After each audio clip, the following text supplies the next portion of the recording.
दोस्तों हम आपसे रिक्वेस्ट करते हैं कि आज का ये वीडियो आपको पूरा जरूर देखना चाहिए, जहां पर अमेरिका ने एक बार फिर भारत की कई कंपनियों पर प्रतिबंध लगा दिए हैं। और यदि साल 2024 को डिटेल्स में आप देखेंगे तो पाएंगे कि जितनी डील्स भारत और अमेरिका के बीच में नहीं की गई, उससे ज्यादा अमेरिका ने भारत पर प्रतिबंध लगाए हैं। अब चाहे रशिया का मामला हो या फिर ईरान का, भारत को कई सैंक्शंस झेलने पड़े। जानेंगे सारी डिटेल्स। दूसरी खबर टर्की से सामने निकल के आ रही है, जहां पर टर्की ने एक ऐसा काम कर दिया है जो आगे चल के भारत के लिए एक नई टेंशन बन सकता है, क्योंकि टर्की अब ओवरऑल जो यूएवीज हैं और नए किलर ड्रोन्स हैं, इनके मामले में बहुत ज्यादा आगे निकल चुका है। तीसरी खबर भारत और ओमान से सामने निकल के आ रही है, जहां पर ओमान ने भारत की तरफ से एक्सपोर्ट होने वाले अंडों के इंपोर्ट्स पर रोक लगा दी है और ये भारत की पोल्ट्री इंडस्ट्री को एक अच्छा खासा नुकसान करा सकती है। चौथी खबर भारत की दिग्गज कंपनी टाटा ग्रुप से सामने निकल के आ रही है, जहां पर टाटा ग्रुप अब अमेरिका के अंदर नए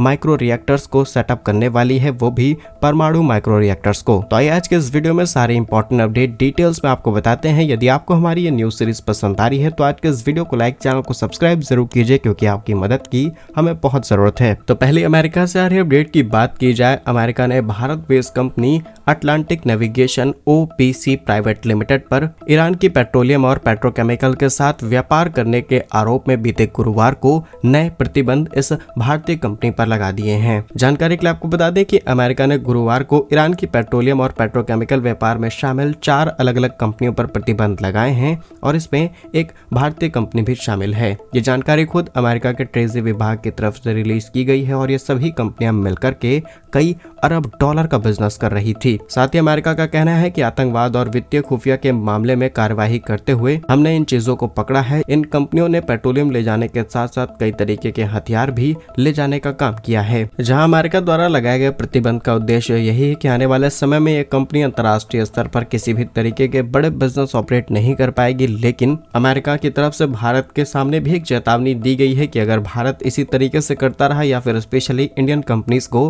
गवर्नमेंट ऑफ इंडिया मॉनिटर नहीं करेगी तो डेफिनेटली अमेरिका भी भारत को क्लियर इंस्ट्रक्शंस दे सकता है। और ऐसा पहली बार नहीं है, इससे पहले भी भारत और रशिया के मामले में करीब 19 कंपनियों पर प्रतिबंध लगाया गया है। इसके अलावा 30 और कंपनियों पर प्रतिबंध लगाया गया है और 2 महीने पहले खबर सामने निकल के आती है जिसमें भारत की कुछ और कंपनियों को टारगेट किया जाता है, जिसमें कहा जाता है कि ये कंपनियां भी ईरान के साथ ऑयल बिजनेस का काम कर रही थी और कुछ गलत सामग्री एक जगह से दूसरी जगह पहुंचा रही थी। लेकिन जब इनके ऊपर डिटेल्स में रिसर्च की गई और जब भारत के विदेश मंत्रालय ने इसमें हस्तक्षेप किया तब पता चला कि इन कंपनियों का किसी भी तरीके का कोई लेना देना नहीं था ईरान से। तो ये पॉसिबिलिटी बन सकती है कि अमेरिका भारत को किसी भी तरीके से दबाने की कोशिश कर रहा है या फिर सच में ऐसा है, क्योंकि पहले अमेरिका कई बार अपनी इस कोशिश में फेल हो चुका है। ये आने वाले समय में पता चल जाएगा। लेकिन अगर अमेरिका सिर्फ भारत को टारगेट करने के लिए ऐसा कर रहा है तो डेफिनेटली एक काफी गलत बात है। और सबसे बड़ी बात यही है कि भारत के आज जो रिलेशन है वो ईरान के साथ काफी ज्यादा फ्रेंडली है। चाबहार पोर्ट हो या फिर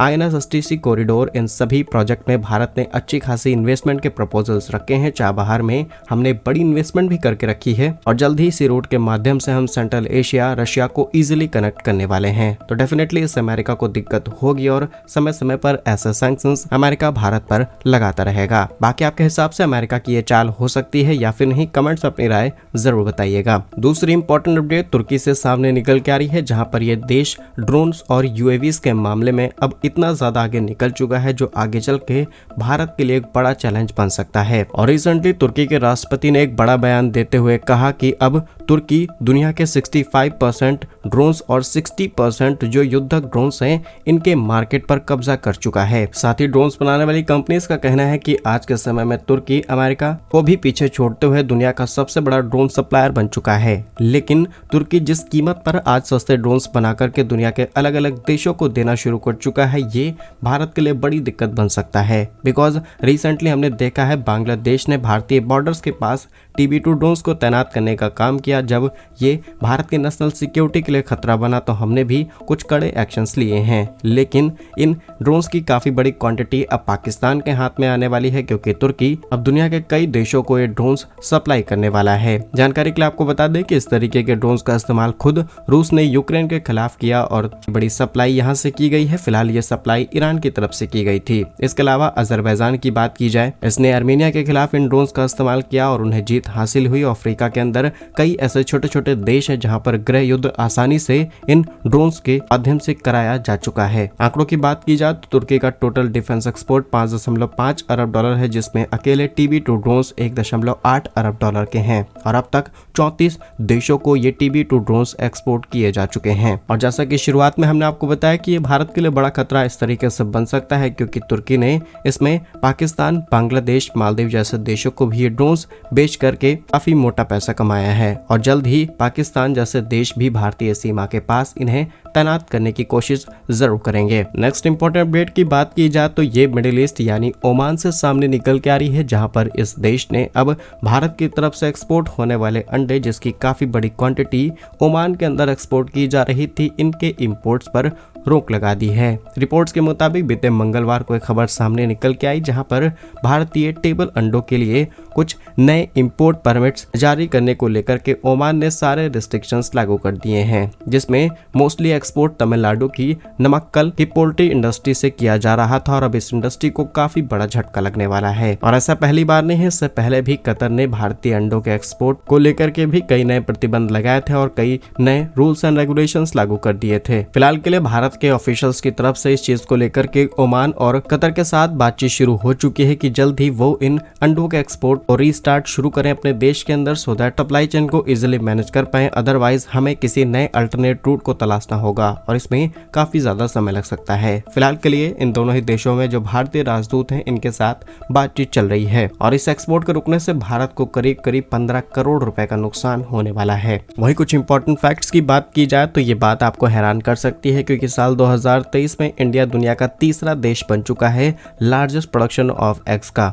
लास्ट ईयर हमने करीब 138 बिलियन एग्स को प्रोड्यूस किया था और मोस्टली भारत की तरफ से होने वाला एक्सपोर्ट आंध्र प्रदेश, तमिलनाडु और महाराष्ट्र से किया जाता है और भारत की इस एग प्रोडक्शन इंडस्ट्री में 7.4% की ग्रोथ रेट हर साल हमें देखने को मिल रही है। वहीं भारत में प्रोड्यूस होने वाले एग्स का काफी बड़ा हिस्सा Oman, Sri Lanka, Maldives, Qatar, UAE, Bahrain, Kuwait और मलेशिया जैसे देशों के अंदर किया जाता है। लास्ट अपडेट भारत और अमेरिका से सामने निकल के आ रही है, जहां पर भारत की दिग्गज कंपनी टाटा ग्रुप अब कुछ नए सेक्टर्स के अंदर पार्टिसिपेट करने वाली है और ये हैं परमाणु माइक्रो रिएक्टर्स सेटअप करना। बिकॉज इस इंडस्ट्री में टाटा फिलहाल के लिए कुछ बड़े ऑपरेशंस नहीं कर रही, लेकिन अगर एक बार टाटा परमाणु पावर जनरेशन इंडस्ट्री या फिर कहें रिएक्टर इंडस्ट्री में अपने हाथ मजबूत कर लेती है तो डेफिनेटली भारत के अंदर टाटा इजीली रेवोल्यूशंस ला सकती है। बिकॉज टाटा पावर के पास ऑलरेडी भारत के अंदर काफी बड़ा इंफ्रास्ट्रक्चर है। डिटेल्स की बात की जाए तो टाटा केमिकल्स नॉर्थ अमेरिका के अनुसार की जो सब्सिडरी कंपनी है Tata chemicals soda as partners,